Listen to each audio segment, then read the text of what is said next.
आज की बात करते हैं तो उत्तर प्रदेश की एक बड़ी महत्वपूर्ण योजना जो कि आजकल काफी सुर्खियों में है। अगर जो इसकी बात करते हैं तो ये है पंचायत प्रतिनिधि कल्याण कोष। पंचायत प्रतिनिधि कल्याण कोष की जब बात करते हैं तो इस योजना का मूल उद्देश्य क्या है, राज्य सरकार के द्वारा इसके ऊपर विचार क्यों चल रहा है और किसके ऊपर इसका प्रभाव होगा, इन्हीं सारे बिंदुओं को हम इसके अंतर्गत रेखांकित करेंगे। तो विशेष ध्यान रखिएगा, उत्तर प्रदेश राज्य की जब बात करते हैं तो पूरे भारत के अंदर सबसे बड़ा राज्य, और उस सबसे बड़े राज्य में अगर जो देखा जाए तो करीब करीब आज के समय में लगभग 60,000 से ज्यादा ग्राम पंचायतें हैं। और उन पंचायतों की जब बात करते हैं तो उसका प्रमुख जो होता है वो सरपंच होता है, या तो मुखिया होता है, या जिसे हम प्रधान कहते हैं। अगर जो उसकी बात करते हैं तो आप भी जानते हैं जब कोई प्रधान या फिर सदस्य, प्रधान की बात करें या फिर कोई सदस्य जो कि राज्य के अंतर्गत जो आपकी पंचायत व्यवस्था होती है उसका सबसे प्रमुख व्यक्ति माना जाता है। आपने सुना भी होगा कि किसी कारणवश अगर जो उसकी किसी दुर्घटना में या किसी अन्य कारणों से उसकी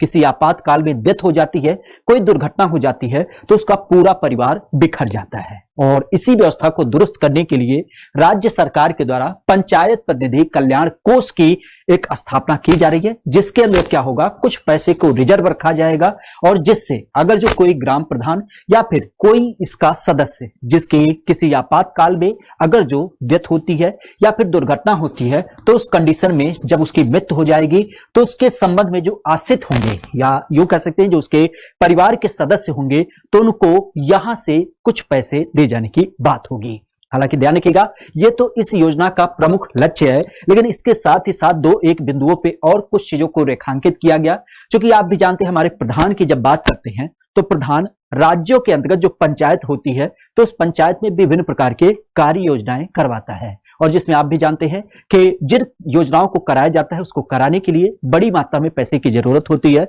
और आपने देखा भी होगा कि योजनाओं की प्रतिपूर्ति के लिए उनको क्या करना पड़ता है, आवेदन देना पड़ता है, और जब उस पर स्वीकृति मिलती है तभी उस योजना को वो लागू करते हैं। तो यहां पे इस योजना के साथ ही साथ एक बिंदु और रेखांकित किया गया कि पहले जो पंचायत होते थे 2 लाख तक की योजनाओं को अपने आप से उसको स्वीकृत कर सकते थे, लेकिन अब अगर जो देखा जाए तो सरकार की जब बात करते हैं तो उसने कहा है कि 2 लाख और 2 लाख से कुछ अधिक के जो आपकी अमाउंट होगी, अगर पंचायतों की बात करते हैं तो प्रधान इसके लिए भी क्या होगा, अब रिस्पॉन्सिबल होगा कि मतलब सीधे उसे कागजी कार्रवाई की जरूरत बहुत मात्रा में ना होगी, बल्कि सामान्य तरीके से ही क्या करेगा, वो अपने स्तर पर ही इसको निपटा पाएगा। इसके अलावा अगर जो देखा जाए, क्योंकि आप भी जानते हैं वर्तमान में जो प्रधान है उनको 3500 रुपए मानदेय भी मिलता है। हालांकि बीच में चर्चा था कि ग्रुप सी के लगभग इनको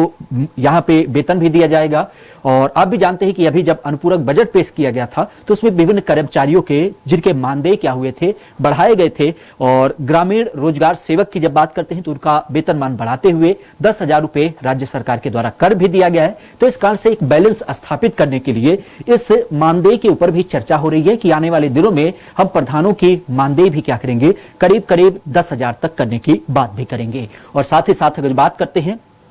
चूंकि हमारे पंचायत में जितनी भी व्यवस्थाएं लागू होती हैं तो आपने सुना होगा इंजीनियर का नाम, और इंजीनियर की जब बात करते हैं तो वो जब आता है तो पैमाइश करता है कि कितने मीटर की चौड़ी सड़क थी, कितनी गहरी नाली थी, या फिर इसमें कितना सीमेंट का इस्तेमाल होना था। इस तरीके से विभिन्न प्रकार की जो तकनीकी सहायता होती थी वो पहले ब्लॉक स्तर के या फिर जिला स्तर के जब इंजीनियर आते थे तो वो उसको चेक करते थे। लेकिन अब यहाँ पे पंचायत में प्रमुखों को पुनः एक बार छूट दिया जाएगा कि ये अपने स्तर पर किसी बाहरी इंजीनियर की भी मदद ले सकते हैं कि हमें इसमें कितना सीमेंट इस्तेमाल करना है, इस रोड की कितनी चौड़ाई होनी चाहिए, या फिर इसके जो विभिन्न मानक हैं वो किस आधार पे निर्धारित किए जाएं। तो इन सारे बिंदुओं को इस खास करके पंचायत प्रतिनिधि कल्याण कोष योजना के साथ ही साथ कहीं न कहीं लागू किया जाएगा। तो उत्तर प्रदेश के अंतर्गत आजकल काफी चर्चा में इसका माहौल है, तो हमें लगा कि आपके जानकारी को यहां पे खास करके शेयर किया जाए तो वो काफी महत्वपूर्ण होगा। पुनः ध्यान रखिएगा, अगर आप इसी तरीके से विभिन्न जानकारियों को खास करके उत्तर प्रदेश के बारे में